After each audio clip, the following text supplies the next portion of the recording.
So, welcome everybody to the Imperial Festival and to this discussion session about performance and stress. My name is Roger Kneebone. I'm Professor of Surgical Education and Engagement Science here at Imperial.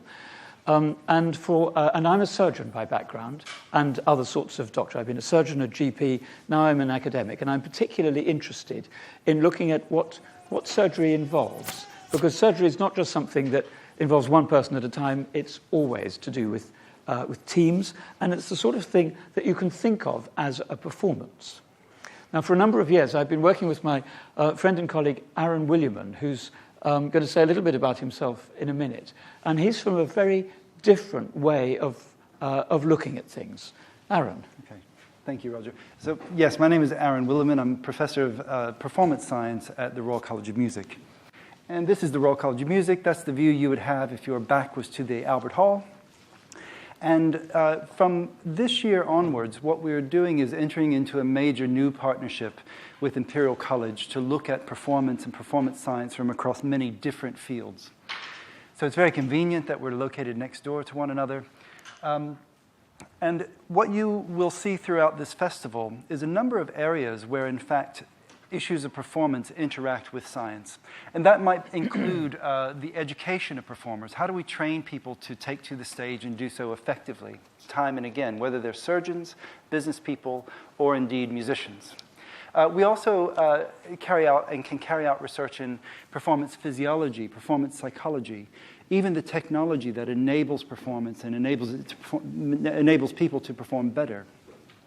We're also looking at aspects of the creative industries and the performance economy, the digital economy, and also the implications for science and society. But one can begin to cut across these fields to understand performance, and in particular the vast variety that we see within human performance, from the arts to business to performance in the laboratory, performing experiments, for instance, performing an operation in an operating theater. So you already see that we begin to share many of the same words and the same vocabulary when it comes to actually taking to the stage, no matter where that stage is.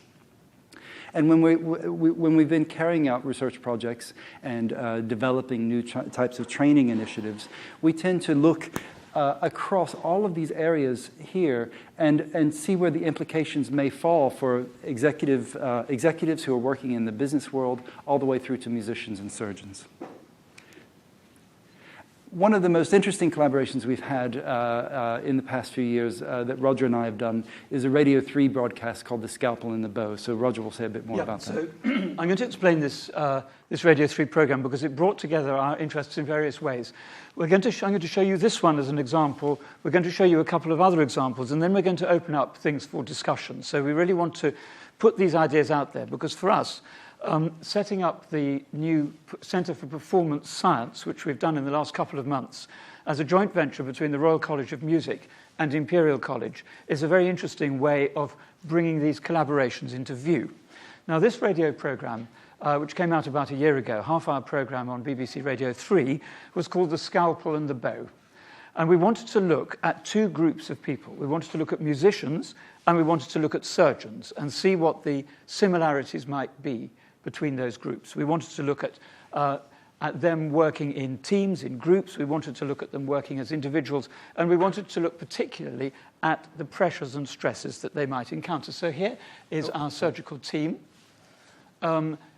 Quite a number of us, surgeons, nurses, anaesthetists, various people who all came together in a simulation, a simulated operating theatre. We didn't want to do this on real patients. Not until we got a bit further on anyway, brought them together to look at a particular operation called carotid endarterectomy, which involves clearing gunk out of the big artery that goes from the heart to the brain. Quite a very difficult operation with quite a number of stress-inducing aspects to it. So here we are. We've got the operating surgeon there on the right with various assistants, and what she is doing. We did this on a number of occasions, is under local anaesthetic, opening up that big artery that goes up through your neck, making a cut in it and taking out some gunk that's blocking it up, and then closing the wall of the artery. And we recorded that. in a simulated operating theatre with high-quality audio. And then we did something very similar with groups of string quartets in the performance simulator, which we're going to invite you to see after this, if you haven't already seen it, that Aaron will be speaking about in a little while. We brought together string quartets and, again, recorded what they did. After that, we got each person who'd taken part, to go into the studio a day later and listen to the recording of themselves doing stuff and then speak the thoughts that they'd had in their minds when they were doing it the previous day. And then we put all that together to try and make sense of the whole thing. Well, actually, it was the editor of the program who pulled all these many hours of recordings together into a half-hour program. So if we now look at a couple of examples of what happened, this is the surgeon over there with her back to us. And when she was doing that, she was speaking, that microphone in front of her picked it up. And here she is the next day listening again to what she was doing. In to out. Remember, in to out. It's probably been about an hour and a quarter, so far. Yeah, that's not bad, actually. So you can hear the patient's beep, the monitor in the background. So do you know what? I would quite like to trim this suture. Have we got a second one, please, as well, for the other end? And so when she says, you know what, I'd quite like to trim the suture, she's talking to herself. She's thinking about all the things that were going on inside her head when she was operating, but she wasn't speaking them. And then here we've got a similar thing with Lyndon up there at the top right, who's the cellist in a string quartet, and he's listening again to his performance from the previous day. But then she gone, oh, not quite.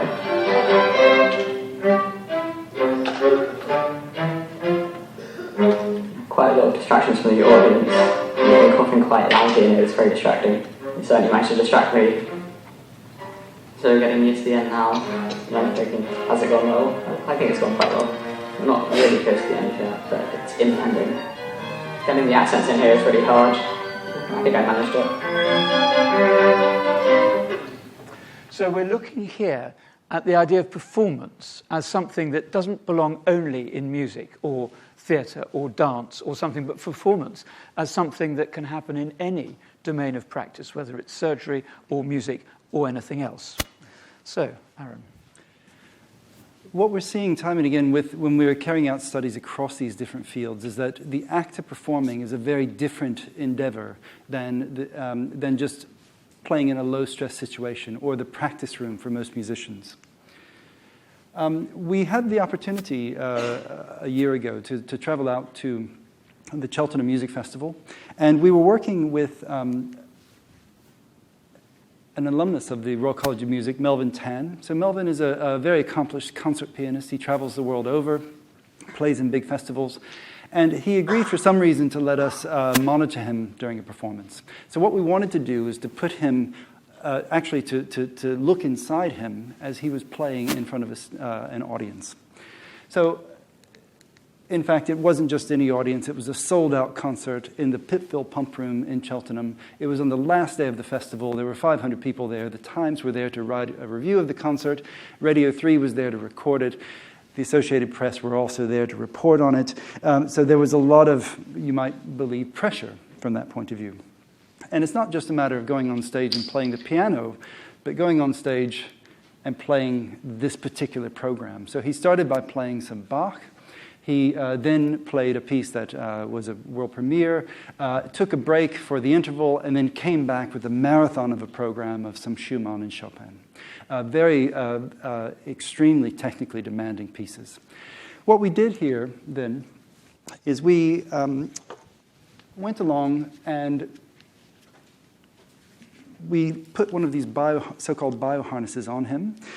We went along to his studio here in London and recorded him giving the entire program wearing this device so that we could look at his heart rate and other sorts of cardiovascular responses to the stress of performing music. We also then went along to the Pittville Pump Room on the real day of the performance to record the live event. So we have here, we've got a lot of data that we're collecting before he plays, and then we've got basically a high-stress, real-life performance condition, and then a low-stress performance condition where he still has to play well and get through the program, but there's no audience. We have our heart rate monitor, our bioharness, which is a wireless device, and that records ECG, the electrocardiogram, where we can look at heart rate and the variability of heart rate. Now, let me just show you, and I won't spend a lot of time on graphs, but just to give you a bit of a flavor for some of the results that we see here. So in the low-stress condition, his heart is just ticking away quite normally for a mid-50-something-year-old man at about 75 beats per minute. And before he starts the program, it goes up a little bit. And then while he's playing through the piece, his heart rate is pumping along a little bit higher, around 82 beats per minute. Not really a big deal, you might think, although it is a physically demanding program. And what we see when he goes into the high-stress condition is that we see this real elevation of the physiological state up to over 120 beats per minute. He's not doing anything differently, but just waiting backstage, ready to go out in front of that sold-out concert. And then when he gets out on stage, we see a little bit of a decrease in that, and then he got on and delivered the business. Well, that's fine, but let me the one point that I want to make with this graph is that there's a huge cavernous gap between what's happening in the low-stress condition and what's happening in the high-stress condition. And some musicians who aren't experienced and who perhaps have had some bad experiences performing in the past, they might actually look at this and think, well, and experience that change and think, oh no, something horrible is going to happen. I'm in a different physical state and this is where it's all going to go wrong. That's not the way Melvin interpreted the situation at all. Melvin interpreted this situation as being ready to perform. Yes, he feels elevated. He's excited about performance. He's not anxious about performance. And so that psychological difference makes all the difference to what happens when you actually get out on stage. And of course, if you know much about heart rate and all these things, you'll know that just looking at the basic heart rate is not the only and not, in fact, the best measure to look at. But you can look at the RR is basically the distance between heartbeats, and black is what's happening in the high-stress condition, and gray is what's happening in the low-stress condition. So basically that shows his heart is beating faster. But we also see here that the variation in his heartbeat is much more regular. So the variation goes down under stress. It becomes much more consistent. And through this project, and by using a real live performance situation, we've been able to develop new tools for understanding stress and apply new methods for actually looking at the mathematics and the statistics of identifying stress. So for instance, what one will do in looking at how the heart really responds under pressure, you would look at the so-called low-frequency components, which is an indicator of how people are getting pumped up and ready to go to fight or fly. And you also look at the high-frequency components, which is an indication of how the body is trying to get you back to normal. And what you would normally do is to create a low-frequency and high-frequency ratio there. And we did that for Melvin. And what we found this very peculiar situation that about the fourth movement into the first piece, we see that these two lines begin to overlap. And what that is suggesting, in fact, is that at about this point, this particular standard measure of looking at stress is actually telling us that, in fact, he's less stressed. So lower is higher. Lower means less stressed. It's suggesting that he's actually less stressed in the high-stress condition. And we thought, well, there's something that seems very peculiar about this. Why would that possibly be the case? And we started looking into a new field called complexity science, where we can actually look at the complexity of the heart rate signals when it comes through. And when we begin to apply this sort of understanding and these sorts of mathematics, what we then do is get a very clear distinction between the high-stress condition and the low-stress condition. And what we're proposing through some of the work that we're developing here is that these new complexity algorithms give us a very good way of identifying stress, a much more reliable way to do that. And we're just now beginning to expand this to many, many samples of musicians as they go out and perform in real-life situations. We've published these data, so for those who want the paper, I can also send that to you. But this is all just to say that the stress of performance and the feeling of difference and change that people have when they walk out on stage is nothing new. It's not only the place for beginners, where beginners experience this. If you look at the musical biographies of great musicians over time, you'll find that people as famous as Maria Callas had problems with going out and meeting an audience, that stage fright. She's not the only one. Caruso, Casals, Godowsky, Paderewski, Rachmaninoff, the list goes on and on. The greatest example of this is perhaps Vladimir Horowitz, one of the most excellent pianists of the 20th century. And because of his stage fright, he retired from public performance 4 times, just simply because he didn't like the way he felt as he walked out on stage. The audiences, of course, loved it when he walked out because he performed very well. So this is making a real significant difference to how people engage with their music making. And the real issue is that performers come out to an arena like this. This is La Scala in Milan. So imagine you've just walked out on that stage. You've got to give your performance. And rather than seeing this stage as a place where you can showcase what you do and what you've been training to do, a lot of musicians actually begin to see it like that. So the 7th Division, they've got their armor pointed right at you. Of course, it's almost never like that, but the perception of it makes a huge difference.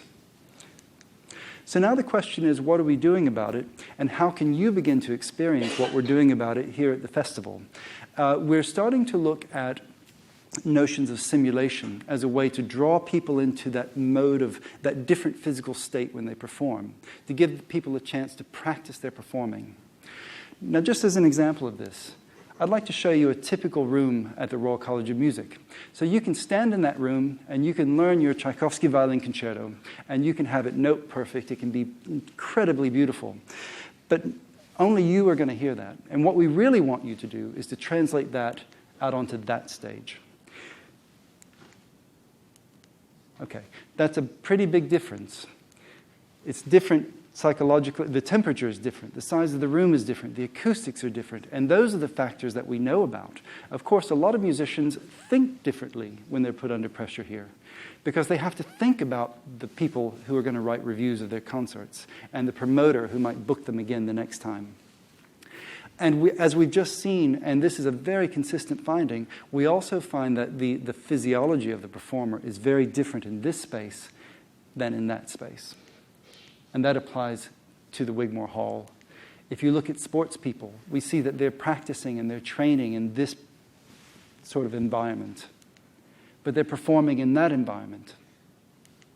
Surgeons, they spend their time, you hope they spend their time practicing a lot in this environment, but yet they're thrown into the midst of this very dynamic operating theater to deliver what they can do. And of course, business people might spend their time studying and working very hard there, but yet they've got to execute their knowledge and deliver it and perform and succeed there.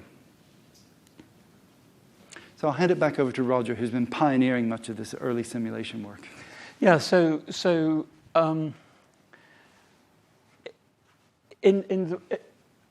in some of these performance areas, particularly the musical ones, I think there's a sort of clear progression from practice through to performance. And on the way, there's a stage of rehearsal. Or there sometimes is and there sometimes isn't.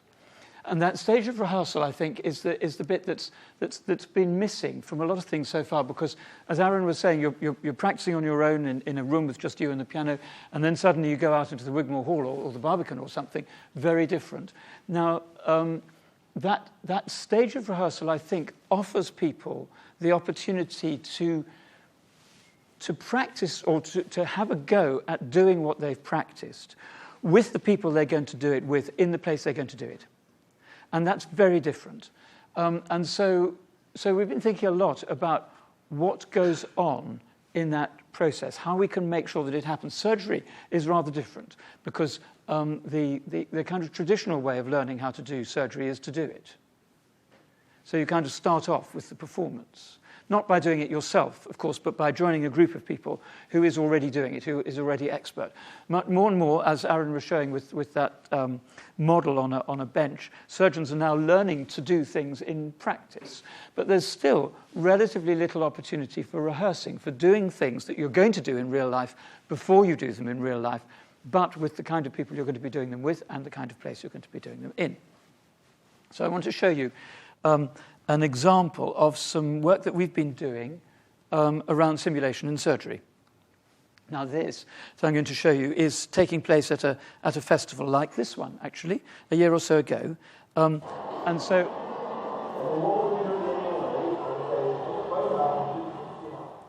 what we're seeing here is a portable operating theatre where we've got some brain surgeons doing some surgery. And we've got a large group of people watching. We've got an inflatable kind of igloo, as we call it, a space where we can create the sense of being a real operation. And so over here, where I'm marking on the right-hand screen, you can see that group of surgeons in blue there around a patient, not a real patient, but a patient who has had a head injury.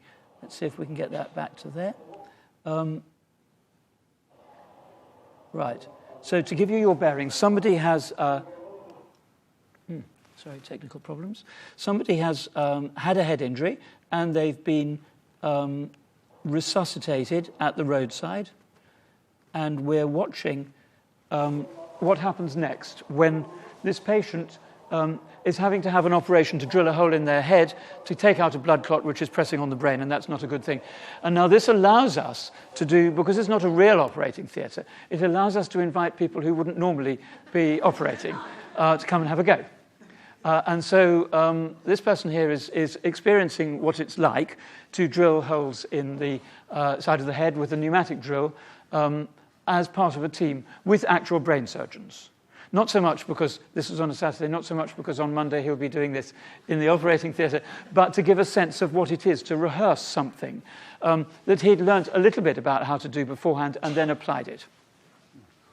And this idea of creating a portable yet sufficiently realistic environment for rehearsing and practicing is something that we've been looking at, not only in surgery, but also in music. So here we are with a schematic at the top there of what I was showing you in the operating theatre around brain surgery, where we've got this enclosure, which when you're in it gives a sense that it just tells you, provides the cues you need to think that you are in an operating theatre. It's not exactly like a real operating theatre, but it gives you enough to believe that you are. And this principle is something we've been exploring in different ways between us. Well, it was intriguing, actually, to hear more about Roger's work and how he's engaging with simulation to train surgeons and give them a chance to practice performing. And so we started thinking, well, what can we do for musicians to do the same thing? I called up a very well-known London concert hall and I said, I'd like to rent your hall for a morning. The price tag was around £10,000. That didn't come with an audience. It didn't come with a cup of coffee. So we clearly don't have the money to make that happen. So we were just thinking carefully, and what you see here is a situation where there are just enough cues around this environment to draw the practicing surgeon into the operation, to make them think about what they're doing and to think about their skills and how they're acquiring them. And we wanted to do the same thing with musicians. So what we've generated is a virtual concert hall where we have a green room, a backstage manager who greets the performer when they come. They're sent to the green room to warm up. We might, for instance, while they're warming up, put one of these bioharnesses where we monitor their heart rate. We can also collect some saliva samples to look at stress hormones such as cortisol. The backstage manager plays a very important role. So he or she will come in and say, you're on in 30 minutes. And then look very directly at the performer a little bit later. 10 minutes, please. 5 minutes. And then please come with me. And then at that point, they go to a backstage area. The backstage area looks about as shabby as most backstage areas of international concert halls. The halls look great, but the backstage areas are horrible, so we try to deliver that as well. And they walk in here, and they have to wait around for 5, 6, 7, 8, 9 minutes until the front of house is ready for the performance to begin.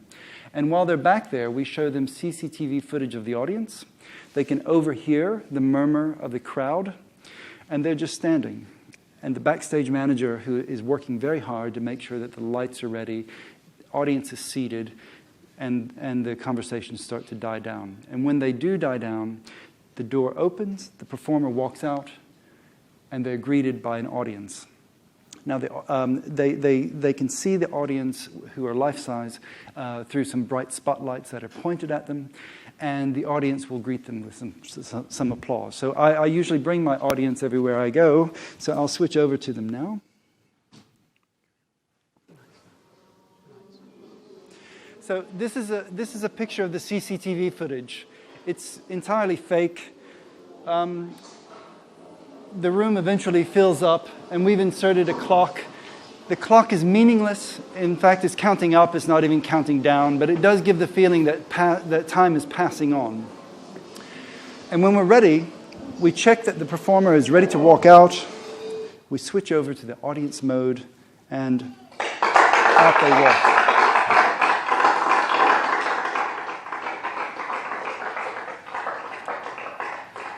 Now, of course, you've just walked out, you've taken your bow, you're just about ready to start performing, and a sneeze goes. Somebody starts coughing.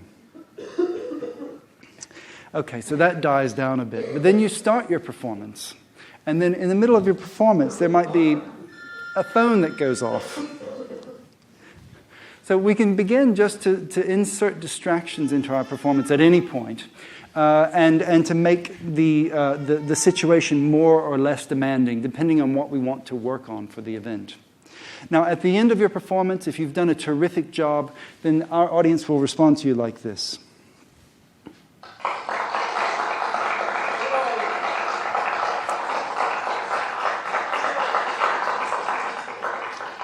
And you take your bow, you walk out. You might have to come back for a second bow. And the whole time we have cameras trained on our musicians so that we can then send those videos away. They can review how professional they look, whether they look as if they've enjoyed the performance. If they did or did not, it doesn't matter, but they should look as if they did. And to work on those presentational issues. But we can also look at how they're responding to the stress of the environment. Now, that was a very good response, but for instance, if you've done a terrific job, you've rewritten the course of musical history, they might respond to you like this.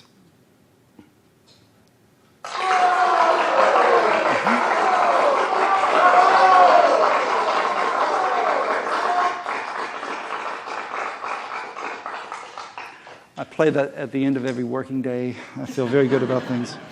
However, you could also have gone horribly wrong. Let's say you're a comedian, you've come out and you've told a bad joke. Well, it might be something like this.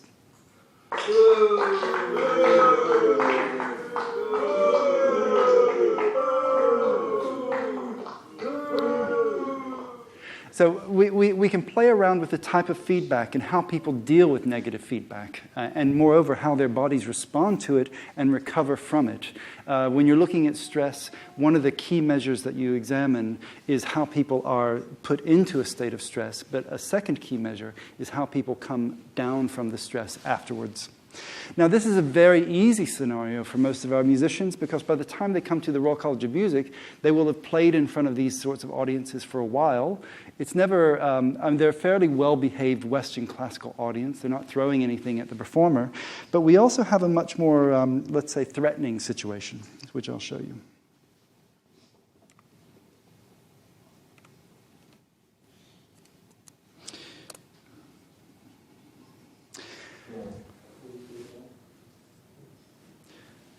Now, of course, if you want to get a job in the London Symphony Orchestra, you'll be asked to go in front of a panel and to provide what you can do, show what you can do in front of that panel. And the panel may look something like this. And again, we make sure that we control the entrance into the audition room very carefully. So you only see the virtual people after having gone through the real setup for the performance. When you walk in, hello? Please start whenever you're ready. Okay. I prepared my orchestral excerpts, I prepared my one movement of a concerto, and I start playing. Now, the greeting for this panel is always the same. They'll say that every time you walk in, but we can set them off on a course of happy listening. They like what you're doing. We can make them indifferent to what you're doing, or we can make them disappointed. And what they're doing here is that they're eventually going to start smiling. They're going to like you very much, and you'll see that.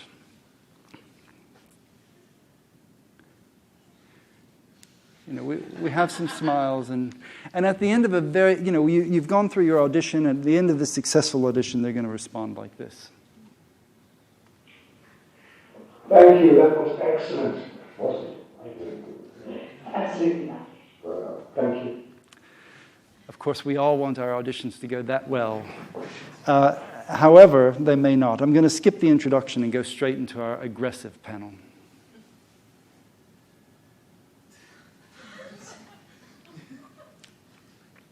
And this panel will continue to watch you until we tell them to stop, even if your audition lasts for 3 hours. This one actually is quite funny to watch all the way through, but we won't have time for that, of course. But they show their displeasure. They even start to talk in the middle of your audition. But it might not be an audition. You might be giving a pitch for a new idea. You're an entrepreneur and you're trying to win them over with this idea. And we've just been working with the business school quite intensively to get executives in to work on those areas of public speaking, but also pitching ideas. At the end of this horrific audition, they might say this. Thank you for coming. And that's it. The door opens and you're ushered out. It could be worse. Thank you. I think we've heard enough.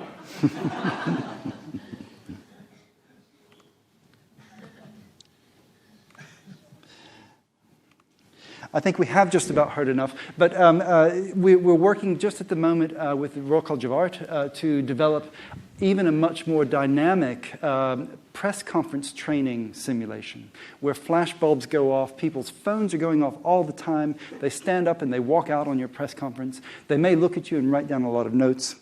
But the point of this session here today is to say that we're actually carrying out a lot of new innovative research in terms of how to understand stress.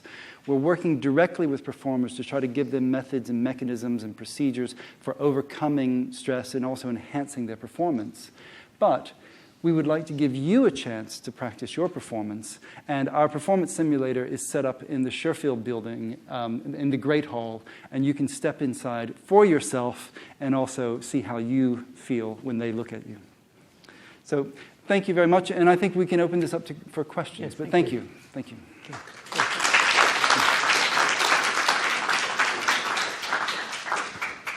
We've got time for a few questions or comments, if anybody would like to say anything. Gentleman in the green over there. Can you hear me? Yes, if you shout out, I'll say it again. So I wanted to know how you measure stress. So you showed that heart rate. So the question is, how do we measure stress? Aaron, you're, well, both of our departments, but particularly yours, I guess. Well, one of the key measures is looking at heart rate variability and under situations of stress using some sensors, new sensors developed here in electrical engineering, or in fact this sort of bioharness equipment that we have over here. We can send people out into real-world environments to look and collect those data. And then, so heart rate variability, the standard statistic for this is the so-called low-frequency, high-frequency ratio. I won't go into details necessarily about that, but what we're finding is that the standard way of looking at stress is actually not actually that good. So we're developing and using new algorithms for analyzing the ECG data that give us much more reliable methods for identifying those situations when people are stressed. Of course, the other ways, the classic measures in the literature would be looking at levels of cortisol. And you can do that by taking saliva samples. And you would ideally take several instances of saliva. What we're actually seeing is that experts, when they perform, when they're on stage, the body tends, it's still in an elevated state compared with a low-stress performance. But the peak of physiological arousal happens not when they're on stage, but in the 5 or 10 minutes before they go out on stage. And we see this concurring with data that we collect with cortisol, with heart rate, and so on. And so that's a perfect time if we want to develop interventions to see how people can manage stress better.